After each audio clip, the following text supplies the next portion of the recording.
தமிழ் சட்ட நேயர்கள் அனைவருக்கும் வணக்கம்.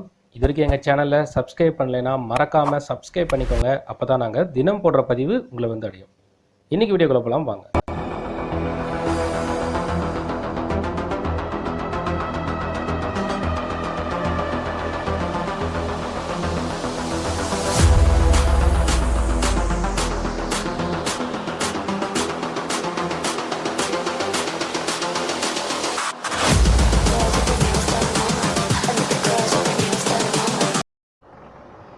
சமீப காலமாக நிறைய லேர்னிங் ஆப் மூலியமாக நீங்கள் வீட்டிலிருந்தே அந்த கோர்ஸ்களை நம்ம வந்து அந்த ஆப் மூலிமா பணம் கொடுத்து வாங்கி அதை வந்து வீட்டிலேருந்தே நம்ம அந்த கோர்ஸை வந்து லேர்ன் பண்ணுவோம்.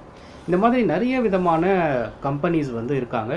அவங்கக்கிட்ட நிறைய பேர் வந்து அவங்களுக்கு பிடிச்ச கோர்ஸை செலக்ட் பண்ணி வீட்டிலிருந்தே அதுக்கான பணத்தை கட்டி ஆன்லைனில் படிக்க ஆரம்பிக்கிறாங்க.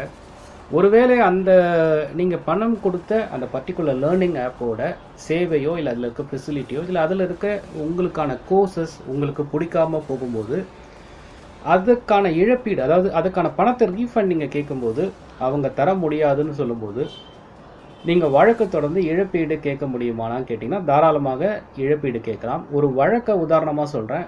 இதே மாதிரி சம்பவம் அந்த வழக்கில் நடக்குது.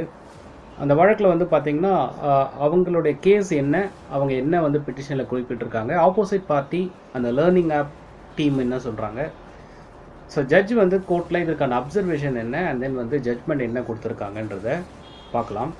இந்த வழக்கு ஃபஸ்ட்டு என்னன்னு பார்த்தீங்கன்னா அவங்க பெட்டிஷனில் என்ன குறிப்பிட்றாங்கன்னா, ஒரு லேர்னிங் ஆப்பை அவங்களுடைய ஒரு ஃபாதர் அவருடைய டாட்டர் படிக்கிறதுக்காக இந்த லேர்னிங் ஆப்பை அந்த டாட்டர் வந்து சூஸ் பண்ணுறாங்க ஆன்லைனில். அதன் மூலயமா அந்த ஃபாதர் வந்து அந்த பர்டிகுலர் ஆப் டீமை வந்து தொடர்பு கொள்கிறார். அந்த பர்டிகுலர் டீமோட ஹெட் குவார்ட்டர்ஸ் வந்து வேறு ஒரு இடத்துல இருக்குது. இவங்க இருக்க ஜுரிடிக்ஷனில் ஒரு ஆத்தரைஸ்டு ஏஜென்ட் இருக்கார். அந்த ஏஜென்ட்டை அவங்க வந்து கால் பண்ண சொல்லி டீட்டெயில் கொடுக்குறாங்க. இவரும் வந்து அந்த ஏஜென்ட்டை கால் பண்ணுறாரு. அவங்க கிட்ட இந்த கோர்ஸை பற்றி லேர்னிங் ஆப்பை பற்றி பேசுகிறாங்க. அவங்க வந்து இந்த ஃபெசிலிட்டி எல்லாம் தரேன்னு சொல்லி ஒரு சில விஷயங்களை வந்து குறிப்பிடுறாங்க. அதன் பேஸ் பண்ணி டோட்டல் காஸ்ட் வந்து அந்த லேர்னிங் ஆப்பை சூஸ் பண்ணணும்னு சொன்னால் 65,000 ரூபாய் வேணும்னு சொல்கிறாங்க இந்த கோர்ஸை வந்து எடுத்து படிக்கிறதுக்கு, plus online app, and then வந்து அவங்க ஒரு அதுக்கான டேப் வந்து கொடுக்குறாங்க. டேப்லெட் படிக்கிறதுக்காக அவங்க யூஸ் பண்ணுற அந்த ஆப்பை வந்து இன்ஸ்டால் பண்ணி கொடுக்குறாங்க. இதுக்கு டோட்டலாக இதற்கான ஃபீஸ் வந்து 65,000. ஃபஸ்ட்டு இனிஷியல் அட்வான்ஸாக 5,000 ருபீஸ் பே பண்ண சொல்கிறாங்க. பேலன்ஸ் 60,000 மந்த்லி இஎம்ஐ மூலயமா கட்டுற ஃபெசிலிட்டி அவங்கக்கிட்ட ஆப்ஷன் இருக்குது. அந்த ஆப்ஷனை வந்து இந்த ஃபாதர் சூஸ் பண்ணுறாரு. இது சூஸ் பண்ணதுக்கப்புறம் அவர் இனிஷியல் பேமெண்ட் 5,000 ருபீஸ் பே பண்ணுறாரு. பேலன்ஸ் 60,000 ரூபாய் இவரோட இஎம்ஐலேருந்து எடுத்ததுக்காக இசிஎஸ் ஃபார்ம்ஸ் எல்லாமே ஃபில் பண்ணி கொடுக்குறாரு. மந்த்லி இன்ஸ்டால்மெண்ட் மூலயமா அவங்க எடுத்துக்கலாம். இந்த ஆப்பை அவர் 5,000 ருபீஸ் கட்டினதுக்கப்புறம் அவங்க வந்து லேப்டாப் வந்து அவங்க ஆப்பை இன்ஸ்டால் பண்ணி கொடுக்குறாங்க. அதே சமயத்தில் இவர் இனிஷியல் காஸ்ட்டு வந்து பே பண்ணிட்டாரு.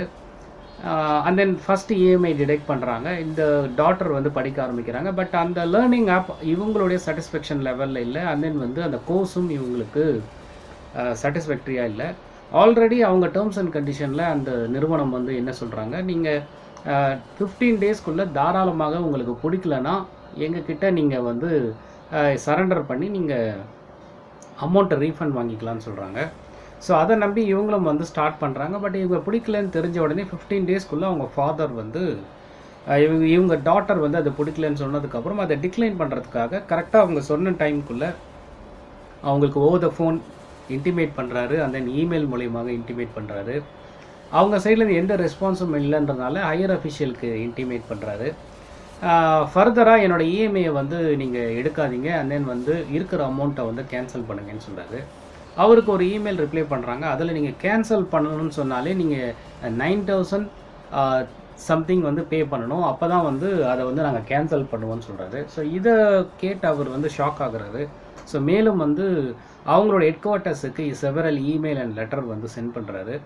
இந்த பர்டிகுலர் ப்ராக்டிஸ் வந்து attitude of the agent and then வந்து இந்த மாதிரியான கேன்சலேஷனுக்கு ஒரு அமௌண்ட் கேட்குறது unfair trade practice. And then இவங்க சொன்ன மாதிரியே அந்த 15 டேஸ்க்குள்ளே இவர் அப்ரோச் பண்ணியிருக்கிறதுனால அவரோட என்டையர் அமௌண்ட்டை ரீஃபண்ட் பண்ணணும்னு கேட்குறாரு. பட் அந்த லேர்னிங் ஆப் டீம் வந்து இந்த ரெக்வஸ்ட்டை ஏற்றுக்கொள்ள மாட்டுறாங்க. ஸோ இதன் அடிப்படையில் மன உளைச்சலுக்கு ஆளான இவர் நுகர்வோர் நீதிமன்றத்தில் வழக்கை தொடர்றாரு. அந்த வழக்கில் வந்து பார்த்திங்கன்னா செக்ஷன் 35 இந்த வழக்கை வந்து செக்ஷன் 35ல் ரைஸ் பண்ணுறாரு கன்சியூமர் ப்ரொடெக்ஷன் ஆக்டில். ஸோ அதில் இவர் என்ன பரிகாரம் கேட்குறாருன்னு பார்த்தீங்கன்னா, அந்த அமௌண்ட் இவர் என்ன பே பண்ணாரோ அந்த அமௌண்ட்டை ரீஃபண்ட் தரணும், ப்ளஸ் இழப்பீடாக எனக்கு 2 லட்ச ரூபா பணம் வேணும்னு சொல்லி கேட்குறாரு. ஸோ நீதியரசர் டிபாசிஸ் பச்சாதாரியா இந்த வழக்கை வந்து விசாரிக்கிறாரு. ஆப்போசிட் பார்ட்டி இது மாதிரி வந்து நாங்கள் டேர்ம்ஸ் அண்ட் கண்டிஷன் வந்து கொடுக்கல, நாங்கள் வந்து அமௌண்ட்டை ரீஃபண்ட் பண்ண முடியாது, அதே சமயத்தில் இவங்க வந்து இந்த கோர்ஸுக்கான என்ன செலவு பண்ணியிருக்காங்களோ அந்த செலவு வந்து இவங்க பே பண்ணியிருக்காங்க, அதை வந்து திருப்பி கொடுக்க முடியாதுன்னு சொல்லி அவங்க சைட்லேருந்து வாதாடுறாங்க. பட் 2 சைடும் அப்சர்வ் பண்ண அவர் ஸோ அன்ஃபேர் ட்ரேட் ப்ராக்டிஸ் பண்ணது தவறு, அண்ட் தென் வந்து அவங்க டேர்ம்ஸ் அண்ட் கண்டிஷனோட ப்ரூஃப் எல்லாமே இந்த பர்சன் வந்து சப்மிட் பண்ணியிருக்காங்க.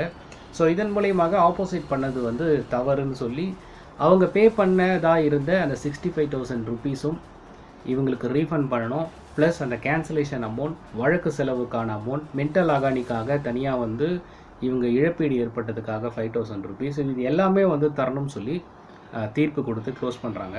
ஸோ ரீசெண்டாக இந்த மாதிரியான வழக்குகள் வந்து லேர்னிங் ஆப் மூலியமாக உங்களுக்கு ப்ராப்ளம் ஏற்பட்டால் தாராளமாக நீங்கள் அதற்கான எவிடன்ஸை வந்து சப்மிட் பண்ணணும். நீங்கள் வந்து அவங்க டேர்ம்ஸ் அண்ட் கண்டிஷன் என்ன, நீங்கள் என்ன பே பண்ணியிருக்கீங்க, அந்த பேமெண்ட் ஸ்டேட்மெண்ட், ரிசிப்ட்டு, வேறு என்னென்னலாம் உங்களுக்கு அவங்களோட கான்வர்சேஷன் ஏற்பட்டதோ இதை வந்து நீங்கள் சமர்ப்பிக்கும் போது நுகர்வோர் நீதிமன்றத்தில் மேபி உங்கள் சைடு வந்து சாதகமாக இருந்தால் தீர்ப்பு வர்றதுக்கு வாய்ப்பு இருக்குது. ஸோ நான் கொடுத்துருக்க இன்ஃபர்மேஷன் யூஸ்ஃபுல்லாக இருக்குன்னு நினைக்கிறேன். வேறு ஏதாவது கமெண்ட் செக்ஷனில் கேட்கலாம். அடுத்த வீடியோவில் சந்திப்போம். நன்றி, வணக்கம்.